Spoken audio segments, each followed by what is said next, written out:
यो राष्ट्र संस्थाको कुरो र एमसिसी कुरो सँगसँगै आएको छ क्या प्यारल रूपमा। र अमेरिकाले तपाईँ हिमानी शाहको अमेरिका भ्रमण हुने बित्तिकै थाइल्यान्ड हुने बित्तिकै जुन मैले सिरिजको कुरा गरेँ कस्तो वातावरण बन्दै गएको कुरा र एउटा तपाईँ माला उन्दा उन्दा उन्दा उन्दा कम्प्लिट हुने अवस्थामा आइपुगेको देखिन्छ नि त। र कम्प्लिट नभई त बोल्नुपर्ने परिस्थिति नआइकन राज संस्था अथवा दरबार निकटको व्यक्तिले बोल्दैनन् क्या। अमेरिकाको पनि ग्रिन सिग्नल, भारतको पनि नेपाली सेनाले सत्ता लिँदै हुन्थ्यो भन्ने चाहना नेपालका राजनीतिक दललाई चाहिँ जसरी हुन्छ माइनस गराउने क्या, फेल गराउने। ओलीको हिन्दू राष्ट्र राज संस्था विषयमा सचिवालयमा तपाईँको कुरा, त्यही कुरा हुनसक्छ, सचिवालयमा कुरा हुन्छ। सचिवालयमा रात पर्दा पनि तपाईँको सिटी बजाउँथे तपाईँको खुला मञ्चमा, भाषण पुगेन भनेर अझै बोल्न पर्यो। घर जानुको चिन्ता छैन, आधीहुरीको चिन्ता छैन, तर भाषण पुगेन भनिन्थ्यो। आज त्यही भन्छ ओलीलाई, भाषण पुगेन, उखान टुक्का पुगेन। आज त्यस्तै देवत्वकरण गरिएको छ। कतै एउटा पिकमा पुर्याएर कतै झार्ने पो योजना पो छ कि, सिध्याइदिनु मदन भण्डारी बनाइदिनु पो योजना छ कि, र उहाँको लासमाथि राजनीति गर्ने पो योजना छ कि। मदन भण्डारी सँगसँगै जब नारायण नदीमा बगाएको हामीलाई थाहा छैन, नियोजित हत्या गरेको होइन हामीलाई थाहा छैन। नियोजित हो नि। मदन भण्डारीको लास भेटेको ठाउँमा पुगेर आएँ म। पहिलोपटक म मदन भण्डारीको लास देख्ने मान्छेको घर पुगेर आएँ, 82 वर्षको। र अन्तिम पटक चिया पकाएर खुवाउने दिलमाया लामा उहाँ आमालाई भेटेर आयो। यसरी देवत्वकरण गर्दै गएर एउटा पिकमा गए पछाडि कतै सिध्याउने रणनीति त होइन। माथि सबभन्दा माथिल्लो लेभलमा पुर्याइन्छ, त्यस पछाडि त्यहाँबाट माथि लाने ठाउँ हुँदैन। हेर्नुहोस्, त्यसपछि झार्न पर्ने हुन्छ क्या उसलाई, र ऊ सहजै झर्न मान्दैन, त्यस पछाडि समाप्त गर्नुपर्ने हुन्छ। म नदीको गहिराई ननापिकन म हाम फाल्दिनँ। अनि उहाँले पनि राष्ट्रियताको कुरा गर्ने, जेठ 3 गते मारिने। हेर्नुहोस् है, अर्को वीरेन्द्र पनि तपाईँ राष्ट्रियता सन्दर्भमा तपाईँको अडिग भएर बस्ने, जेठे महिनामा हत्या हुने, यो कुरा पनि जोड्नुपर्ने स्थिति आयो क्या अहिले चाहिँ। हिजो त्यस्तो क्रान्तिकारी भनेर राज संस्थाको विरुद्धमा आन्दोलन गर्ने शक्तिको एउटा नेतोले होइन वैद्यले समेत सचेर आउनुहुन्छ भने स्वागत छ भन्नु। स्वागत छ के भन्नु खोज्नु भएको मलाई हो। अब हेर्नुहोस्, यो गणतन्त्रको काँचुली हामीले फेर्नु छ। हेर्नुहोस्, फेर्नुपर्ने बेला फेर्नु छ। हेर्नुहोस्, वैशाख 11 भन्दा अगाडि नै चाहिँ केही ठुलै पोलिटिकल राजनीतिक दुर्घटना भनौँ न, अति हो। हेर्नुहोस्, अति भएपछि खती हुन्छ भन्ने हाम्रो नेपालीमा उखान छ होइन। मलाई लाग्छ कतै एमालेका नेताहरूले खती पर्खेको त होइन, तर ओली त शक्तिशाली मान्छेमा त्यति गर्न नपाउने उहाँले। मान्छेलाई देवत्वकरणको नि एउटा लेभल हुन्छ क्या, कति देवता बनाउने मान्छेलाई क्या। बुझ्नुभयो नि तपाईँ? हामी त मानव हो नि त। हुन त अलिअलि देव अलिअलि दानव बनेर मिलेको हुन्छ, मानव भनिन्छ होइन। तपाईँमा देव पनि गुण छ, दानव पनि गुण छ तपाईँ हामीमा सबैमा। तर त्यति धेरै देवत्वकरण गरेर तपाईँको पोस्टरै टाँस्नुपर्ने, बाटाभरि र्याली गर्नुपर्ने, बा भन्नुपर्ने, हेर्नुहोस् त्यस्तो परिस्थिति छ त भने क्या। सबैले भन्नुपर्ने, सबैले भन्नुपर्ने, भनेदेखि लाठी आइहाल्ने त्यो हो र भनेको। 82 वर्षकोले नि बा भन्नुपर्ने रे, के हो यो? यो त यो अति नै भयो। जबकि एमएलएको पहिलाका मदन भण्डारीको फोटा छैन, कसैको फोटा छैन, कसैको छैन हो। त्यो पनि समाचारमा आएको थियो। हेर्नुहोस्, तर ओली किन यसरी देवत्वकरण गरियो? ओलीलाई अहिलेको सर्वस्व ओली नै हो होइन भन्ने किसिमको देखियो। होइन होइन, यसको पछाडि के पनि हुनसक्छ भने यसरी देवत्वकरण गर्दै गएर एउटा पिकमा गए पछाडि कतै सिध्याउने रणनीति त होइन। मान्छेलाई यस्तो अवस्थामा पुर्याइन्छ नि, माथि सबभन्दा माथिल्लो लेभलमा पुर्याइन्छ, त्यस पछाडि त्यहाँबाट माथि लाने ठाउँ हुँदैन। हेर्नुहोस्, त्यसपछि झार्न पर्ने हुन्छ क्या उसलाई, र ऊ सहजै झर्न मान्दैन, त्यस पछाडि समाप्त गर्नुपर्ने हुन्छ। त्यति धेरै होइन, त्यो लेभलमा पुर्याएको पनि हुनसक्छ क्या। त्यही भएर त्यति धेरै हाई आएको पछाडि पनि ओलीजी लाग्नु हुँदैन। यति धेरै मान्छेको त कस्तो हुन्छ भने, मान्छे त तपाईँ हामी स्वभाव कस्तो हुन्छ भने आफ्नो शरीरमा चाहिँ तपाईँ एउटा पनि चोट नलागोस् होइन, तर अरूको चाहिँ तपाईँको शरीरमा चाहिँ दैनिक तपाईँको घाउ चोटहरू लागोस्, पिटाइ मारपिट यस्तोमा स्वाभाविक होस् भन्ने चाहन्छ नि त मानिसहरू। त त्यस्तो जात हो नि त मान्छेको जात भनेको त होइन। तर आफूलाई त्यो सहन सक्दैन उसले, त्यस्तो जात हो क्या मान्छे। विभिन्न उपलब्धि भयो। त्यस कारणले गर्दाखेरि ओलीलाई पनि मैले भनेको एउटा पिकमा पुर्याएर कतै झार्ने पो योजना पो छ कि, सिध्याइदिनु मदन भण्डारी बनाइदिनु पो योजना छ कि, र उहाँको लासमाथि राजनीति गर्ने पो योजना छ कि भने यताबाट पनि हेर्नुपर्छ हामीले। पोजिटिभ नेगेटिभ दुइटै पाटोबाट। हिजो जसरी मदन भण्डारीले मदन भण्डारी भन्यो नि, मदन भण्डारीकै लासमाथि आज हेर्नु त्यहाँ जब कत्रो अक्षरमा लेखिएको, त्यो हलमा जनताको बौद्धले जनवाद कति ठुलो अक्षरमा लेखिएको हामीलाई थाहा छैन। मदन भण्डारी सँगसँगै जब नारायण नदीमा बगाएको हामीलाई थाहा छैन। नियोजित हत्या गरेको होइन हामीलाई थाहा छैन। नियोजित हो नि। मदन भण्डारीको लास भेटेको ठाउँमा पुगेर आएँ म, त्यो घाटमा पुगेर आएँ लास भेटिएको नवलपरासीमा। के रहेछ त्यसमा वास्तविकता के बुझ्नु? त्यस पछाडि पहिलोपटक म मदन भण्डारीको लास देख्ने मान्छेको घर पुगेर आएँ, 82 वर्षको भीमबहादुर श्रेष्ठको घर। नारायणगढमा। त्यहाँ एक्सिडेन्ट भएको होइन? त्यस पछाडि दासढुङ्गामा आएँ, त्यो ठाउँ हेऱ्यो हामीले। र अन्तिम पटक चिया पकाएर खुवाउने दिलमाया लामा उहाँ आमालाई भेटेर आयो। यो सबै कुराहरू तपाईँको बुन्दै जाँदाखेरि, सबै घटनाहरू तथ्य बुन्दै जाँदाखेरि त त्यो कुनै पनि हालतमा एक्सिडेन्ट होइन। चियामा कालो पदार्थ खुवाइयो भन्ने छ नि त, त्यहाँ भेट्नु कुनै भएको पनि छ चियामा चाहिँ त्यो देखिएन। उहाँको भनाइअनुसार चाहिँ आफ्नो परिवारको निमित्त खाना बनाएको थियो। करिब 4 बजेको समय थियो होइन। हाउरी बेसरी आएको थियो। त्यतिखेर छाप्रो होटलहरू थियो र अरू सबै सटर बन्द भएको थियो। होटलको सटर त थिएन, त्यो भनौँ ढोका, टिनको ढोका हुन्छ नि। र हाम्रोमा चाहिँ एउटा मात्रै टिनको ढोका खुल्ला थियो। त्यसैले गर्दा उहाँहरू गाडी तल पुगेर पनि फर्काएर मेरोमा आउनुभयो। हामीले खाना राखेको चिया उहाँहरूले खानुभयो भन्ने उहाँहरूले भन्नुभयो हामीलाई चाहिँ। उहाँ आमाले चाहिँ अहिले पनि जीवितै हुनुहुन्छ। उहाँको श्रीमान चाहिँ बित्नुभएछ। भनिसके पछाडि त्यो बिचमा चाहिँ जुन बिचमा एउटा विदेशी नम्बर प्लेटको गाडी भनिएको छ नि, हो त्यो विदेशी नम्बर प्लेटको गाडीमा चाहिँ सवार व्यक्ति, त्यतिखेर त त्यहाँ बिचको ठाउँमा त कुनै पनि घरहरू थिएन। हेर्नुहोस्, एउटा दुईवटा फाटाफुट्टा हुरी बतास थियो नि त त्यो दिन। हुरी बतास ठुलो थियो अरे, आमाले भन्नुभयो एकदम ठुलो हुरी बतास थियो। सबैले ढोका बन्द गरेर बसेका थिए, मेरो मात्रै एउटा सानो खुल्ला थियो भन्नुभयो उहाँले। त्यस पछाडि गाडी तल पुगेर पनि फर्काएर आएको रे कि चिया खानालाई। फेरि एकजनाले नखाएको, दुईजनाले खाएको। किनभने जीवराज आश्रित त तपाईँको सुगरको रोगी थिए, त्यो उनले खानु भएन चिनी भएकोले गर्दा होइन। र त्यो बिचमा चाहिँ जुन तपाईँ विदेशी नम्बर प्लेटको गाडी थियो त्यहाँ नै कुछ गडबड गरियो। र कतिसम्म भयो भने लास्ट त्यति 32 किलोमिटर पर भेटेको छ। हेर्नुहोस्, फोक्सोमा एक थोपा पानी छैन। कसरी त्यो भयो? हो, सम्भव हुन्छ? जेठको महिनामा, जेठ 3 गतेको समयमा हेर्नुहोस्। अनि अर्को के आशंका पैदा भयो भने राष्ट्रियताको सन्दर्भमा जब भनेको त राजशक्तिको प्रजातन्त्र थियो नि त, राजालाई स्पेस दिएको थियो उहाँले पनि। अनि उहाँले पनि राष्ट्रियताको कुरा गर्ने, जेठ 3 गते मारिने। हेर्नुहोस् है, अर्को वीरेन्द्र पनि तपाईँ राष्ट्रियताको सन्दर्भमा तपाईँको अडिग भएर राख्ने, जेठे महिनामा हत्या हुने, यो कुरा पनि जोड्नुपर्ने स्थिति आयो क्या अहिले चाहिँ। दुईटै हत्या जेठ महिनामा, जेठ 3 गते, जेठ 19 गते। हेर्नुहोस्, यो पाटो पछाडि पनि हामीले अध्ययन गऱ्यौँ क्या। र चारैजना घटनास्थलदेखि लिएर 2जना व्यक्ति र तपाईँ लास भेटेको ठाउँ सबै ठाउँमा हेर्दाखेरि फेरि जहाँ लास भेटेको छ नि, भेटेको ठाउँबाट सडकको डिस्टेन्स थोरै छ क्या। त्यो नदी र सडकको डिस्टेन्स थोरै छ। हेर्नुहोस्, भनेको चाहिँ कतै उहाँलाई मारियो, पोक पारियो, लहरा हालियो। अनि त्यहाँ आर्क स्टाइलको रहेछ क्या। फेरि आर्क भएपछि के हुन्छ भने छेउमा लगेर लास फाल्दा पनि उता आएको भेलले यहाँ छेउमा हान्छ र उतापट्टि फर्काइन्छ क्या। त्यो वैज्ञानिक हिसाबले पनि हामीले हेऱ्यौँ क्या। त्यसलाई हेर्दाखेरि पनि पारिपट्टि छ लास त भनिसके पछाडि यता लगेर लास फालियो, फाल्दाखेरि छाल ल्याएर पारिपट्टि हुत्याइदियो। हेर्नुहोस्, त्यो परिस्थिति सिर्जना भएको छ। र यो सबै कुराले के देखायो भने मदन भण्डारीको चाहिँ हत्या नै हो, सुनियोजित हत्या भन्ने कुरा देखायो। अब मैले के जोडेको भने यस्तै देवत्वकरण गरिन्थ्यो उहाँलाई पनि त्यतिखेर। यसरी हाई गरिन्थ्यो। मदन भण्डारी भन्ने बित्तिकै त ओहो, पूर्व पश्चिम मेची महाकालबाट मान्छे जम्मा हुन्थ्यो नि भाषण सुन्नलाई। रात पर्दा पनि तपाईँको सिटी बजाउँथ्यो तपाईँको खुला मञ्चमा, भाषण पुगेन भनेर अझै बोल्न पर्यो। घर जानुको चिन्ता छैन, आधी हुरीको चिन्ता छैन, तर भाषण पुगेन भनिन्थ्यो। आज त्यही भन्छ ओलीलाई, भाषण पुगेन, उखान टुक्का पुगेन। आज त्यस्तै देवत्वकरण गरिएको छ। कतै जेठ महिना पो रोज्न थालेको हो कि यिनीहरूले? होइन, यो तपाईँ राजनीतिमा हुन्छ। हेर्नुहोस्, राजनीति भनेकै सँगसँगै अँगालो हालेर एउटा हातले अँगालो हाल्ने, अर्को हातले तपाईँको कोखामा छुरा। जब जग्गा नाममा हजुरले भने जस्तै प्रचण्डसँग नजिक भएका मार्सी चामलको कुरा गर्ने एकदम चर्चा आएका दुर्गा प्रसाद अहिले फेरि उहाँसँग लाग्नुभएको छ त अहिले चाहिँ? होइन, दुर्गा प्रसाद विषयमा चाहिँ म टिप्पणी गर्न चाहन्न होइन। उहाँ देखियो पनि, उहाँको फोटो पनि त्यो अधिवेशनमा। एउटा नेपाली नागरिकको हैसियतले उहाँले पनि एउटा पार्टी छान्न पाउनुहुन्छ होइन, एउटा व्यवसायी हो। तर प्रचण्डको नजिकको मान्छे भनिन्थ्यो नि त? होइन, प्रचण्ड नजिकको मान्छे भनिन्थ्यो। मार्सी चामल पनि उहाँले खुवाउनु भयो, भेटवार्ता नि गराउनुभयो, पार्टी एकता निम्ति ठुलो भूमिका नि खेल्नुभयो होइन। तर पछिल्लो समयमा नारायण काजीको लङ्गौटी समातेर राष्ट्रिय राजनीतिमा आएको तपाईँको गिरिराजमणि पोखरेलले उहाँलाई धोका दिनुभयो। शिक्षा मन्त्री हुँदाखेरि नारायण काजी र उहाँबाट धोका भयो। उहाँले सम्बन्धन माग्नु भएको थियो, उहाँले सम्बन्धन दिनुभयो भने 20 करोड माग्नुभयो होइन। उहाँले सम्बन्धन माग्नुभयो, उहाँले 20 करोड माग्नुभयो। किन भन्दा नारायण काजी सेटल फेरि पैसा नआए काम गर्दैन है नारायण काजीले। मलाई थाहा छ, इमानदार नेता भनिन्छ होइन, मलाई थाहा छ। फेरि उहाँको हेर्नुहोस् है, उहाँको पिएको नाममा, अब नाम अहिले भन्दिनँ, 100 करोडभन्दा बढीको तपाईँ सम्पत्ति छ, 100 करोडभन्दा बढीको।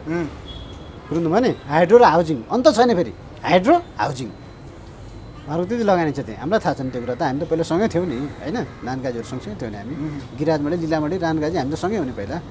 त्यसैले गर्दाखेरि उहाँहरू अब त्यस पछाडि अहिले उहाँ चाहिँ सकेसम्म मिलाउनुपर्छ भन्ने लाइनमा हुनुहुन्थ्यो लुगा पर्साई। बेला बेला भेट पनि गराएकै हो। केपी शर्मा ओलीको झापामा तपाईँको चुनाव निर्वाचनमा चाहिँ तपाईँको भाषण हुँदाखेरि पनि प्रकाश दाहालको मृत्यु भएको दिन हेर्नुहोस्, हामी पनि झापामै थियौँ र तपाईँको सिएमसी हस्पिटलमा माथि ल्याएर हेलिकप्टर रोकेर त्यहाँ कुरा भएको हो होइन, हामीले त्यहीँ थाहा पाएको यो मृत्यु भएको कुरा पनि। त्यस कारणले गर्दाखेरि चाहिँ अनि त्यसपछि त्यो भइसकेपछि उहाँले धेरै मिलाउने प्रयास गर्नुभएको थियो हेर्नुहोस्, पार्टी जोगाउनको निमित्त कडीकै रूपमा तपाईँको चाहिँ उहाँले काम गर्नुभएको, तर लागेन विदेशी शक्तिहरूले। धोका प्रचण्डबाटै हो त? प्रचण्डबाट ठुलो धोका हो नि, धोका त प्रचण्डबाटै हो हेर्नुहोस्। फेरि अहिले ओलीसँग जाने पनि बाध्यता उहाँलाई। त्यति मात्रै होइन, प्रचण्ड त अब सिद्धिने लेभलमा पुग्नुभयो नि त। अब यस्तै त्यो कुरा बुझे मान्छेले बुझ्यो नि त। एउटा नेताले यो आफूभित्र भएको भडास यसरी पोख्दै जानु हुन्थेन क्या। यो छताछुल्लो पार्ने होइन नि, बरु योगा गर्न जाने होइन, शान्त प्राप्त गरेर आउने हो क्या। सुझाव लिने, सल्लाह लिने, सिक्युरिटी ब्रिज जाने, देवघाट जाने, कहाँ जानुपर्छ जाने होइन, हरिद्वार जाने, कहाँ जानुपर्छ जाने। तर यसरी छताछुल्लो हुने गरी आफ्नो कमजोरी पोखिदिइसकेपछि त सकिगयो नि मान्छे त। अहिले त्यही भइरहेछ। जब कमजोरी भेट्टाउँछ नि, कमजोरी भेटेपछि त सकिगयो नि। अब त ओलीलाई पनि ठुङ्न सजिलो भयो, प्रचण्डलाई कहाँनिर ठुङ्ने भन्दा त्यही हो ठुङ्ने ठाउँ। देवालाई पनि सजिलो हुनुभयो। अब लात्तल हान्ने ठाउँ कहाँ हो ओली प्रचण्डलाई? कहाँ लात्तल हान्दाखेरि चाहिँ ऊ भुत्तुक्क हुन्छ भन्दाखेरि ती रहेछ। सबैले थाहा पाएन नि, यो थाहा हुनु दिनु हुन्थेन। अब हुँदा वैद्यले समेत अस्ति 1 लाख त दिए हेर्नुहोस्, 1 लाख त दिने वैद्यले नि दिएनन्। हिजो त्यस्तो क्रान्तिकारी भनेर राज संस्थाको विरुद्धमा आन्दोलन गर्ने शक्तिको एउटा नेतोले होइन, वैद्यले समेत सचेर आउनुहुन्छ भने स्वागत छ भन्नु। स्वागत छ के भन्नु खोज्नु भएको हो। अब हेर्नुहोस्, अब यो के भने दुईवटा कुरा हुन्छ क्या। एउटा चाहिँ वैद्यले के बुझे भन्दा 65 देखि आजसम्म आइपुग्दा 13 वर्ष भयो हेर्नुहोस्। यो छोटो पिरियड होइन, 1 दशकको समयमा धेरै तपाईँको कामहरू हुनसक्छ। उनले बाहिर बसेर हेर्दाखेरि प्रचण्डबाट कुनै पनि त्यस्तो छलाङ मार्ने हिसाबको, उनले छलाङ मार्ने भन्थ्यो नि त पहिला त, त्यस्तो काम उनले देखेनन्। र हिजो जे भनेर तपाईँको क्रान्ति गरिएको थियो, त्यो क्रान्तिको तपाईँको डुङ्गा एकपट्टि छ र क्रान्ति गर्दाखेरिको जुन त्यो आवाजको भेल चाहिँ अर्कोपट्टि भयो क्या। त्यो देखियो। त्यस पछाडि उनले के रिडिङ गरे भन्दा बरु अनि यो समयमा आउँदाखेरि जुन विदेशी हस्तक्षेप अहिले नेपालमाथि होइन बारम्बार देखिएको छ प्रत्यक्ष रूपमा, योभन्दा त बरु आन्तरिक शक्ति मिल्दा नै राम्रो हुँदो रहेछ भन्ने महसुस चाहिँ मोहन वैद्यले गर्नुभयो हेर्नुहोस्। त्यससँग बरु आन्तरिक शक्तिभित्रको कमी कमजोरी बरु समाधान गरौँ होइन, के गरेका छन् कमी कमजोरी त्यसलाई सच्याउँ आफ्ना कमी कमजोरीहरूबाट होइन, तर आन्तरिक शक्ति तपाईँको एकता नभइकन चाहिँ नहुने रहेछ, विदेशीले हामी माथि खेल्ने मौका पाउने रहेछ भन्ने कुरा मोहन वैद्यले बुझे। र अर्को कुरो प्रचण्डलाई कति हेर्ने भनेर उनले हेर्दा 12 वर्ष तपाईँको कुकुर पुच्छर ढुङ्ग्रा राखे नि, बाङ्गाको बाङ्गै भने जस्तो बरु कठोर र कडा बनेका देउवा, टाउको मूल्य तुग्ने देउवा बरु फलाम थिए। आगोले हिँडिदिएर पगाल्दाखेरि पौडिनु तपाईँ सहज भए, तर प्रचण्ड त तपाईँ बाङ्गाको बाङ्गै भए। हिजो टाउको मूल्य तोक्ने मान्छे होइन र, टाउको मूल्य तोकिने, टाउको मूल्य तोक्ने दुइटैले सरकारमा छ। त्यो उसले विश्लेषण गरे क्या। विश्लेषण गर्दाखेरि चाहिँ बरु आन्तरिक शक्ति नै तपाईँको एकजुट हुनुपर्छ, कमी कमजोरीहरू सच्याएर भन्ने लाइनमा पुगिसकेपछि उहाँको त्यो अभिव्यक्ति आयो। यस्तै अभिव्यक्तिको बिचमा कस्तो कोरिलेसन भयो भने हजुरले हाम्रै कार्यक्रममा भनिदिँदाखेरि एपिसोड जस्तो हुन लाग्यो। हिमानी शाहले भर्खर बर्थडे पनि मनाउनु भयो, तपाईँले पहिलेदेखि प्लानका कुरा गर्नुभएको थियो, ब्याङ्कक देखेको कुरा, अहिले उहाँले पनि सङ्कट परेमा हामी भन्ने कुरा गर्नु। यो कुरा अब के भइरहेछ भन्नु। हिजो बेलुका मात्रै एउटा फोन आयो होइन, यो मान्छे विषयमा चाहिँ म अब बाँकी कुरा चाहिँ बोल्दिनँ होइन, तर यहाँसम्म चाहिँ तपाईँको हिमानी शाहको कुरासम्म चाहिँ बर्थडेसम्म र आवश्यकता परेको खण्डमा हामीले पनि लिनुपर्ने हो कि बेला आयो कि क्या भन्ने सङ्कटमा भयो कि भयो भने हामी त पनि छौँ भन्ने हिसाबले जुन कुरा आइसके पछाडि चाहिँ यसले चाहिँ मैले भनेको जुन सेरी थियो नि त्यो चाहिँ मिल्दै गएर यो पोइन्टमा आइपुग्यो। अब यो पोइन्ट पछाडिको कुरा चाहिँ एउटा कुरा म तपाईँलाई भन्छु, नेपाली सेनाको अहिले भारतमा प्रशिक्षण भइरहेको छ होइन, एउटा गढको गएर त्यहाँ प्रशिक्षण गरेको छ। भारत र नेपालको समान हैसियतको मेजर बसेको छ त्यहाँ। पहिला यस्तो हुन्थेन है, फेरि बुझ्नुहोस् है, पहिला चाहिँ भारतको कनिष्ठ हुन्थ्यो, नेपालको वरिष्ठ हुन्थ्यो, त्यसरी सैन्य अभ्यास हुन्थ्यो। यो फेरि नियमित अभ्यास हो है। र अहिले चाहिँ समान हैसियतको व्यक्तिहरू त्यहाँ अहिले सहभागी छन्, एउटा कुरा। दोस्रो कुरो, भारत जहिले पनि के चाहन्छ भने नेपालको सत्ता चाहिँ राजाबाट खोइसके पछाडि अब सेनाको हातमा गयोस् भन्ने उसको चाहना थियो। सेनासँग जाओस् भन्ने कुरा छ। सेनासँग जाओस् भन्ने उसको चाहना थियो। अब यो सबै कुराले त्यहाँ सेनाको त्यहाँ तपाईँको सैन्य अभ्यासका कुराहरू होइन, अब यहाँ तपाईँको बर्थडेका कुराहरू, वैद्यका कुराहरू होइन, फेरि नोएडाको नजिक गरेका छन् अहिले अभ्यास भने, जहाँ पर्सनहरू बस्थ्यो पहिला, अभ्यास त्यसरी भइरहेको छ। त्यस कारणले गर्दाखेरि यो सबै कुराहरूले चाहिँ अब हेरौँ न केही समयपछि रिजल्ट आउँछ भन्नेमा छु म चाहिँ।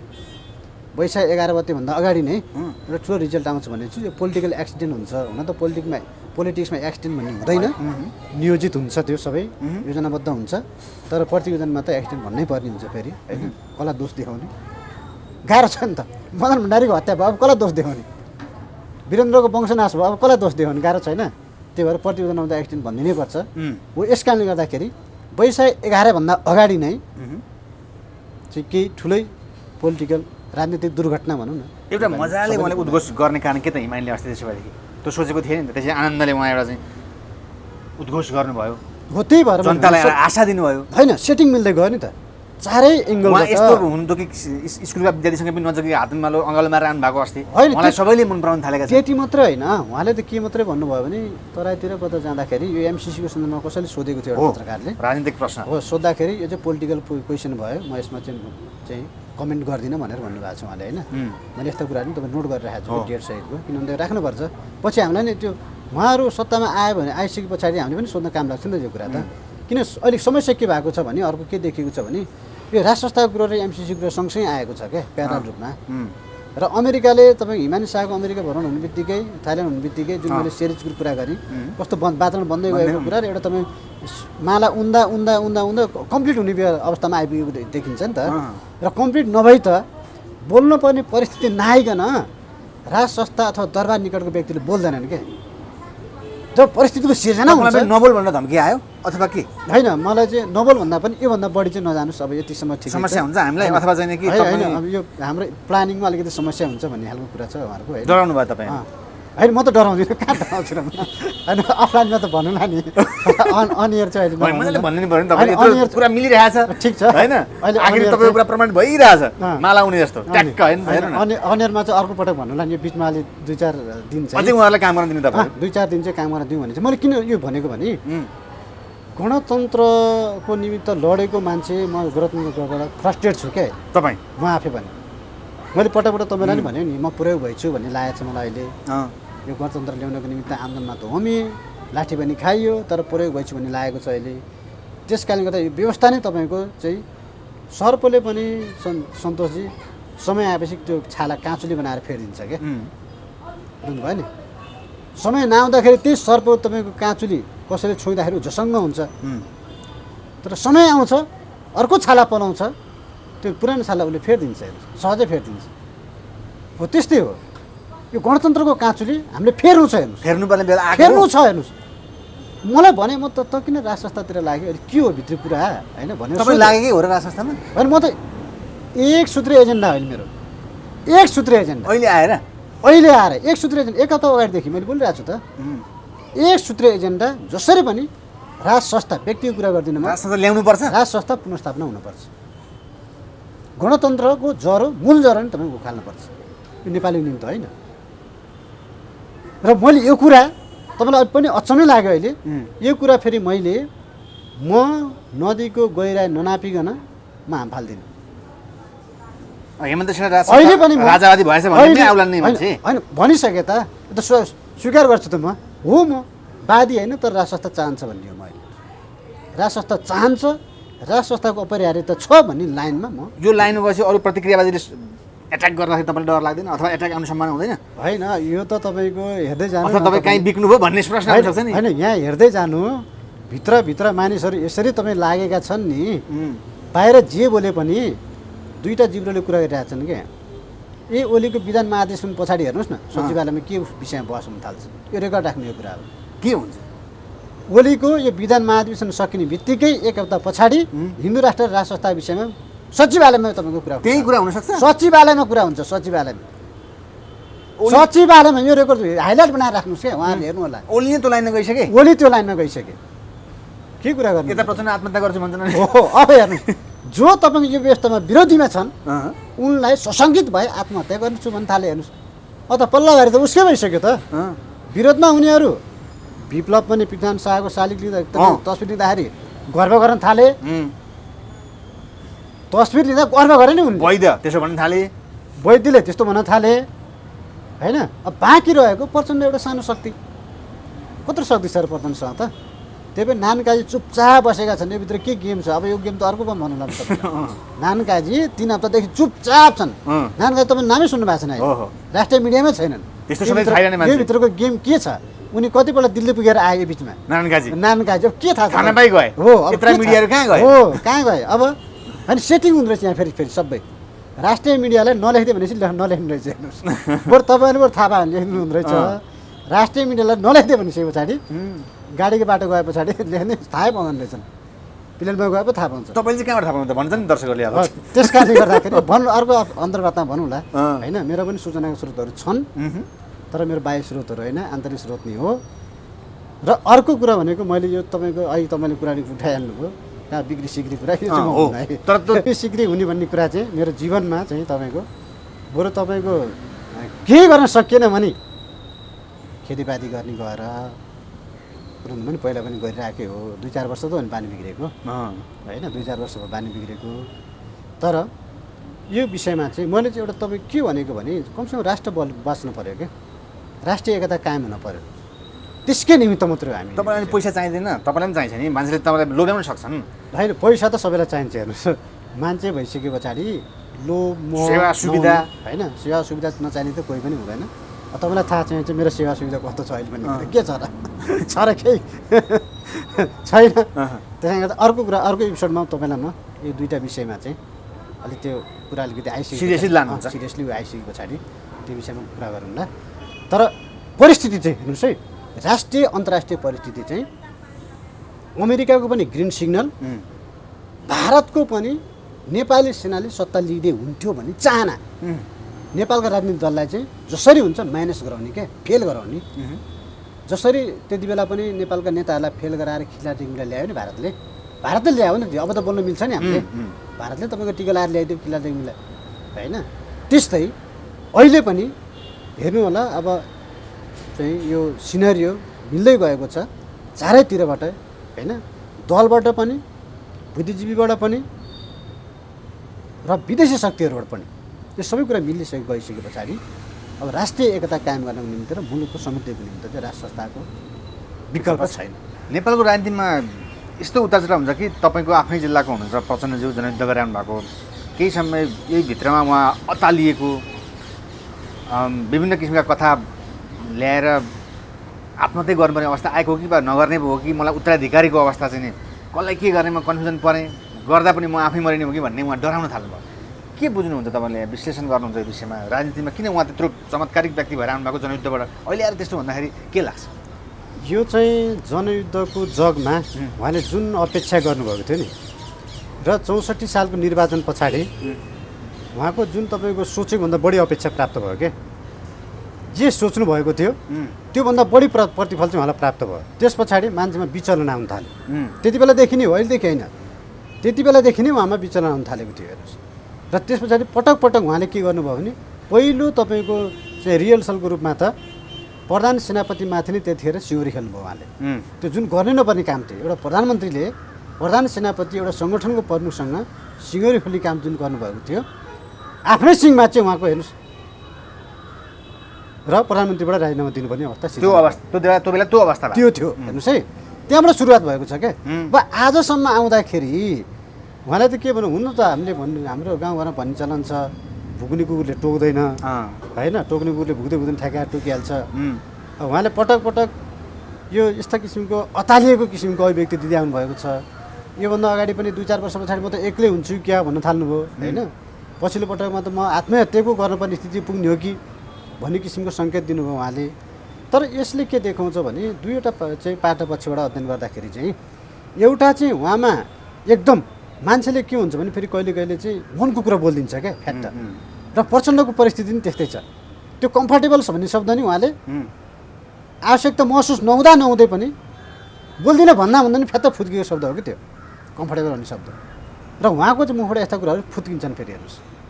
र उहाँलाई चाहिँ यो अतालिएको मानसिकता मन्त्रीमण्डल पनि तपाईँ पूर्णताले पाउन नसक्ने, सरकारमा पनि प्रवेश मात्रै गर्ने तर त्यसले पूर्णता पाउन नसकेको स्थिति, देउवालेबाट पनि धोका पाउन थालेको स्थिति। तर देउवालाई नै उहाँले सहयोग गरेको भएको हेर्नुहोस् है, तर देउवालाई नै उहाँले सहयोग गरेको भएको। र अर्को भनेको चाहिँ अहिले मुख्य कुरा चाहिँ विदेशी राष्ट्रहरू जो भारत र अमेरिकाको चेपुवामा अहिले प्रचण्ड छन्। हेर्नुहोस्, प्रचण्ड एक्लै छन्, एक्लै छन्। किन, के कारण यति तपाईँको त्यो जाँतोमा तल पनि ढुङ्गा माथि पनि ढुङ्गा बिचमा त्यो चाहिँ सामान राखेर पेलिन्छ नि, त्यस्तो पिसाइमा छन् क्या उनी अहिले। किन समस्या के? समस्या दुईटा राष्ट्रबाट प्रचण्डलाई मात्रै किन एट्याक? हो, प्रचण्डलाई मात्र किन भन्दा पहिलो कुरो त हिजो प्रचण्डलाई जसरी माओवादी हुँदाखेरि भारतलाई सेल्टर दियो त्यो अनुसार काम उनले गर्दैनन् भारतको निमित्त, एउटा त्यो भयो। दोस्रो भनेको त एमसिसी नै हो। हेर्नुहोस्, र पछिल्लो समय बिचमा आएर फेरि चीनबाट सहयोग लिने र चुनाव लड्ने प्रवृत्ति उहाँको सुरु भयो। त्यसो भइसके पछाडि कमसेकम छिमेकी राष्ट्रहरूलाई ब्यालेन्समा राख्नुपर्ने थियो, उनले ब्यालेन्समा पनि राख्न सकेनन् क्या। उनले त्यो छटपटाहट देख्यो क्या, होइन, स्थिरता देखेन, अस्थिरता मात्रै देख्यो। जस्तै केपी शर्मा ओलीहरू, देउवाहरू धेरै बोल्दैनन्, देउवा बोल्नुहुन्न, तर उहाँको कुटनीति तपाईँ कसैले बुझ्न सक्दैन क्या, बोल्नुहुन्न, तर मौन हिसाबले पनि उहाँले कुटनीति पहल गरिरहनु भएकै हुन्छ। तर प्रचण्डमा चाहिँ के देखियो भने गर्ने भन्दा बढी बोल्दिनु। तर यत्रो जनयुद्ध हाँक्राउनु भएको, देशको लागि गौरवशाली पार्टी, मजदुरको पार्टी, किसानको पार्टी, क्रान्ति, विभिन्न ठाउँमा क्रान्ति ल्याउने भन्ने आउनुभएको उहाँलाई किन सहयोग गर्दैनन्? सबैले सहयोग गर्नुपर्ने होइन प्रचण्ड? होइन, त्यो त उहाँ स्पष्ट देखिएको छ, जनताले सहयोग गरेकै हो। 64 सालमा करिब 2/3 नजिक मत दिएकै हो, होइन। त्यस पछाडि जनतालाई तपाईँको अपेक्षाहरू जनताको पुरा गर्न सक्नुभयो सक्नु भएन उहाँले, त्यो स्पष्टै छ। आज हजारौँ तपाईँको चाहिँ घाइतेहरू अपाङ्गहरूको तपाईँको समस्या सम्बोधन भयो कि भएन त्यो स्पष्टै छ, होइन। शहीद परिवारको अवस्था त्यस्तै छ। उहाँ पार्टीभित्र चाहिँ उहाँले मिलाउन सक्नु भएन र उहाँ चाहिँ सीमित व्यक्तिको घेरामा पर्नुभयो क्या। जब सीमित व्यक्तिको घेरामा पर्छ नि व्यक्ति भनेको जनतासँगको जब कनेक्सन टुट्छ, जनतासँगको नाता टुटिसके पछाडि ऊ चाहिँ एकल काटे हुँदै जान्छ क्या, एक्लिँदै जान्छ। त्यो सीमित व्यक्तिको घेराले मात्रै उसलाई पुग्दैन र आज त्यो भएको त्यही हो। र पछिल्लो समय त म के सुन्दैछु भने त्यो 25-26 अरब पैसा जुन छ उहाँको त्यहाँ शिविर घोटालामा गरेको पैसा बाहिर राखिएको, त्यो पैसा ल्याउनको निम्ति पनि देवा सरकारले सहयोग गरेन अथवा आधा हिस्सा ऊ चाहिँ खोज्यो भन्ने कुरा भयो। त्यो त बाबुरामले जानकारी दिएको थियो होइन? हेर्नुहोस् है, बाबुरामले जानकारी दिएका कुरा ती क्यान्टनमेन्टका कुराहरू हो। त्यो कुरा चाहिँ अहिले ल्याउन खोज्दाखेरि, बाहिरबाट ल्याउन खोज्दाखेरि चाहिँ अब सरकारले, अहिलेको तत्कालीन सरकारले चाहिँ अहिले सरकारले चाहिँ आधा हिस्सा खोज्यो रे, त्यस पछाडि छटपटाहट सुरु भएको छ। समस्या त्यो हो भित्री, समस्या त्यो। हेर्नुहोस्, मेन समस्या त्यो जुन तपाईँको पैसा थियो क्यान्टोनमेन्टमा आफ्ना जनसेनाको रगत पसिना चुसेको पैसा, चुसेको हो नि त्यो वास्तवमा, होइन, खानाको पैसा नि खोसेको, क्रान्तिको लागि गरेको यस्तो हुन्छ भन्छ नि उनीहरू त, होइन, खानाको लागि खाना पनि खोसेको हो नि। जनसेनाको निम्ति दैनिक 145-50 रुपियाँ कति छुट्याइन्थ्यो, त्यो खानाको पैसा नि खोसेको। हेर्नुहोस् उहाँले, र त्यो जम्मा गरेर राखेको पैसा जुन थियो त्यो पैसा नेपाल ल्याउनको निमित्त प्रचण्डले पटक पटक आफ्नो मान्छेलाई अर्थमन्त्री बनाए। हेर्नुहोस् है, वर्षमान पुनलाई बनाए, सक्नु भएन। कृष्णबहादुर महरालाई बनाउनु भयो, सक्नु भएन। र अहिले पनि जनार्दन शर्मालाई अलिक नजिकको व्यक्ति नसक्छ कि अलिकति कमान्डर टाइपको मान्छे छ भनेर बनाएको, त्यहाँ पनि सफल हुनु भएन उहाँ। त्यति मात्रै होइन, उहाँकै तपाईँको किचनभित्रका मानिसहरूले समेत हिस्सा खोजेर अहिले हेर्नुहोस्, किचनभित्रकाले, अब तपाईँ बुझ्नुहोस् को म अहिले नाम भन्दिनँ, किचनभित्रकाले पनि त्यसमा भने आधामा नै हिस्सा खोजिसके परिवारका कुरा होला नि, छोरीका कुरा छन् नि उहाँको फेरि। त्यसपछि हेर्नुहोस् है, खोजिसके पछाडि अब अहिले चाहिँ उनी एक्लै, हेर्नुहोस्, विपक्षबाट मात्रै मलाई असहयोग भएको भनेको त आफ्नैबाट पनि असहयोग रहेछ त, भित्रभित्र त आफै बकिन थाल्नु अहिले भन्नु थाल्यो। त्यस पछाडि उहाँको यो कुरा चाहिँ सबै कुराहरू बाहिर छताछुल भावुक हुनुहुन्छ, आँसुनिकाल्नु चाहिँ मतलब विभिन्न कुरा सम्झेर आत्महत्या गरौँ भन्नुहुन्छ होइन? अस्ति होइन, स्पष्ट होइन, उहाँले भन्नु नै भयो भन्न चाहिँ, होइन, त्यो तपाईँ दङ्गनको निमित्त हो वास्तवमा। उहाँ आत्महत्या गर्ने परिस्थिति मलाई होला जस्तो लाग्दैन, होइन। प्रचण्ड जस्तो व्यक्ति फेरि त्यो सुख पनि पाउँदैन उहाँले मरेर पनि सुख पाउँदैन क्या। फेरि जनताको समस्या समाधान गर्नु छैन, हिजो जनयुद्धमा लागेको जनताको समस्या समाधान गर्नु छैन उहाँले, त्यसै मरेर समस्या समाधान हुन्छ? त्यसमाथि फेरि परिवारभित्र पनि अहिले किचलो छ उहाँको परिवारभित्र भन्ने पनि उत्तराधिकारीको कुरा खोज्नु थाल्नु नि त उहाँले। अब के उत्तराधिकारीको कुरो छ, होइन, छोरीहरू छ, ज्वाइँहरू हुनुहुन्छ, होइन, उता बुहारी छ, अन्त त्योभन्दा बढी सहयोग त अरूले गरेका हो, अरूले गरेका भाइहरूले गरेका छन् सहयोगहरू, होइन। भाइ त सँगसँगै हिँड्नुहुन्छ, एकजना भाइ त उहाँ सँगसँगै अहिले भनिसके पछाडि त्यो चारैतिर पार्टीको पनि प्रेसर, घरको पनि प्रेसर, देशको पनि प्रेसर, आन्तरिक र बाह्य सबै प्रेसर। जसलाई उत्तराधिकारी बनाए उसैले मलाई समस्या पार्न कि भन्ने पनि रहेछ हो। त्यस कारणले गर्दाखेरि यी सबै कुरा भनौँ न चारैतिरबाट के, चारै एङ्गलबाट प्रेसर परिसकेको। उहाँलाई सल्लाहकार दिने मान्छे सल्लाहकार छैनन् नेपालमा, विज्ञहरू हुनु पर्दैन यत्रो मान्छेलाई? होइन, उनले त तपाईँको कसैको सल्लाह मानेको जस्तै लाग्दैन नि। प्रचण्ड भनिसकेन, ओली भनिसकेन, यहाँ त सल्लाह माग्दैन नि उहाँहरू त, कसै उहाँले त उहाँभन्दा माथिको मान्छे देख्नुहुन्न नि त कोही पनि, कसैको सल्लाह लिनुपर्छ भन्ने नै ठान्नुहुन्न नि त उहाँले त। समस्या त्यही नै भयो। समस्या त्यहाँनिर भयो नि त। एकल निर्णय गरिदिने, निर्णय गर्दै जाँदाखेरि निर्णय त गरियो, तर समस्याको चाङ पनि अर्को पल्लामा समस्याको चाङ पनि भारी भएको कुरा चाहिँ उहाँले पत्तो पाउनु भएन क्या। राजनीतिमा यस्तो हुन्छ पनि हेर्नुहोस्। तर यसलाई ब्यालेन्स, चेक एन्ड ब्यालेन्स राख्नुपर्ने हो। जति पनि समस्याहरू छन् त्यसलाई चाहिँ बिस्तारै बिस्तारै होइन कोट्याउँदै भए पनि त्यसलाई समाधान गर्दै जानुपर्ने हो। बिचमा ओलीसँग मिलेर नेकपा भएन, त्यत्रो हात मिलाउनु भयो, अहिले आएर एमाले नै खत्तम रहेछ भन्न थाल्नु पनि फेरि। त्यति मात्र हो र हाम्रो प्रधान शत्रु भनेको नेकपा एमाले हो। एमाले नसदायो त हामीले चुनावै जित्दैनौँ भन्नु थाल्नु एट्याकमा लाग्नुभयो हो। अनि त्यो उहाँको त्यो सबै विचलन देखिएको छ क्या, मानसिक रूपमै विचलन देखिएको छ। त्यस कारणले गर्दाखेरि म त अस्ति देवघाट पनि गएँ होइन, एकछिन शान्त भएर आएँ होइन। दामोदर शर्मा भएको ठाउँमा जुन जहाँ बस्नुहुन्थ्यो उहाँ, त्यहाँ गएर पनि आइयो। अनि मैले सोचेँ क्या, दामोदर शर्मा नि विचलन आएर त्यहाँ गएर बस्नु भएको रहेछ, कतै प्रचण्डलाई तिलहरू पो राख्ने हो कि घरहरूको नयाँ पनि बन्दै रहेछ होइन। दामोदर शर्मा आफैको होइन आफ्नै शान्तिको लागि शान्त प्राप्त हुन्छ नि त। त्यहाँ कलकल नदी नाला बगेको छ होइन, पारिपट्टि हरियाली छ। जानुहुन्छ नि रिसोर्टतिर, सुकुटतिर पनि जानुहुन्छ नि प्रचण्डजी? होइन, सुकुटेमा गएर त तपाईँको त्यहाँ त मादक पदार्थ खाएर त कहाँ शान्ति प्राप्त हुन्छ र भने जल खानु पऱ्यो नि, जल खानु पऱ्यो क्या होइन। जल खायो शान्ति प्राप्त हुन्छ त। उल्टो तपाईँ लाग्ने कुरा खाइसके पछाडि त मात्ने कुरा खाए त झन् अशान्ति। सिन्धुपाल्चोक जान सक्ने डाँडातिर हो। त्यस कारण हो उहाँले भन्नुहुन्थ्यो पहिला मैले अशान्ति भयो भने त्यहाँतिर जान्छु, साथीहरूसँग भेट्छु, यताउति कुराकानी गर्छु भन्नुहुन्थ्यो। तर त्यो पनि होइन रहेछ। उहाँले चाहिँ त्यो एकछिन मेटाउनको निमित्त भइरहेछ जानुभएको होइन। तर सदाको निमित्त चाहिँ शान्ति प्राप्त गर्नको निमित्त चाहिँ अब दामोदर शर्माबाट त्यहाँ पिपलको बोट रहेछ, ती मुनि गएर बस्दाखेरि राम्रै हुन्छ। यो समयसँगै हजुर अब